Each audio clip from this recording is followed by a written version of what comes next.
A Fábula da Floresta, a história que eu contarei para os meus netos. Marcelo R.Q.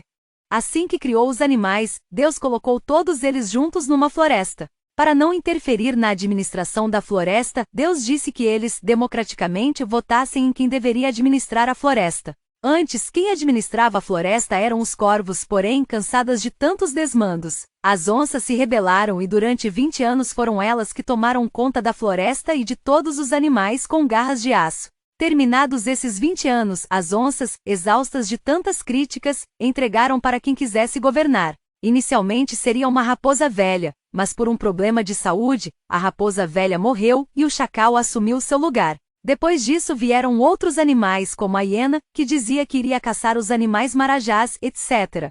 A cada eleição o rato concorria, mas não ganhava nada, até que um dia ganhou pela insistência, prometendo transformar a floresta no melhor lugar do mundo. Durante 8 anos o rato fez da floresta o que bem quis e só roubou a comida dos outros animais. Afinal, a natureza do rato era essa mesma. Não podendo mais ser o chefe, colocou a anta em seu lugar, mas a anta só fazia besteiras. No segundo mandato a anta foi tirada antes do tempo e o morcego assumiu por 2 anos. Acusado de todos os roubos e comprovado que havia roubado, o rato foi preso. Mas a vida do rato não era tão ruim. Vez ou outra recebia a visita da galinha, que tinha um cérebro pequeno e só servia mesmo para abate. Vieram novas eleições.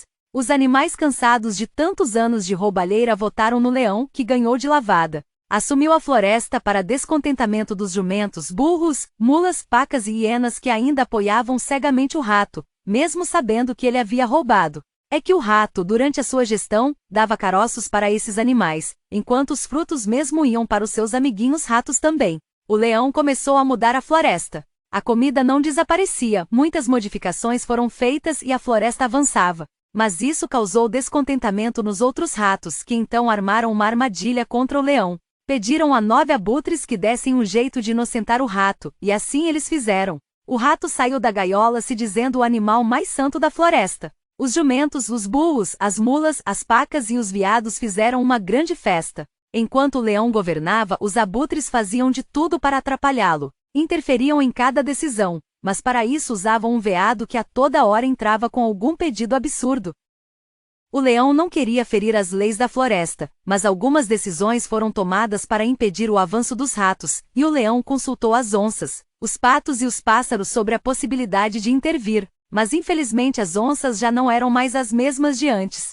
Haviam se transformado em gatinhos medrosos. Os patos até tentarem, mas sozinhos não poderiam fazer nada. Já os pássaros. Que lástima! Não havia entre eles um líder que tivesse a coragem de uma águia, e não passavam de pombos daqueles que cagam tudo, não cantam e só enchem o saco. O líder das aves era uma avestruz que enterrou a cabeça num buraco no chão. Deixaram o leão sozinho. Enquanto isso, os canários cantores e os pavões, acostumados à vida fácil e a receberem os alimentos de graça, faziam propaganda contra o leão, ajudados pelos papagaios. Novas eleições vieram. Os abutres deram um jeitinho de manipular o resultado, e o rato foi eleito o rei da floresta novamente. E ai de quem falasse alguma coisa. Um dos abutres mandava prender na mesma hora.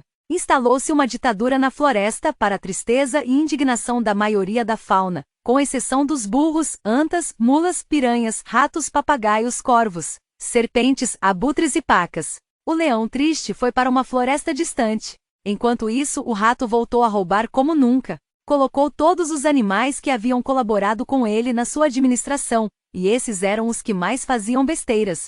Por exemplo, para tomar conta da justiça, colocou um porco acostumado com os ambientes mais enlameados. Na cultura colocou a gralha e na economia colocou um jumento. Assim a floresta começou a desandar. Os animais aos poucos foram padecendo de tristeza, enquanto a floresta era devastada pelo que havia de pior na fauna. Mas Deus, olhando com tristeza tudo isso, falou: "Um dia, leão, você haverá de voltar, e mais forte. Você vai rugir mais forte, a floresta vai reagir e cada um dos animais, que ajudou a destruir a minha criação, vai pagar caro por isso. Inclusive os que te traíram ou se acovardaram. Que a minha justiça seja feita e não a dos abutres." E todos os animais se animaram, porque Deus é Deus. Se não for o leão, será um tigre, o guardião de São Paulo, que é um grande amigo de Deus.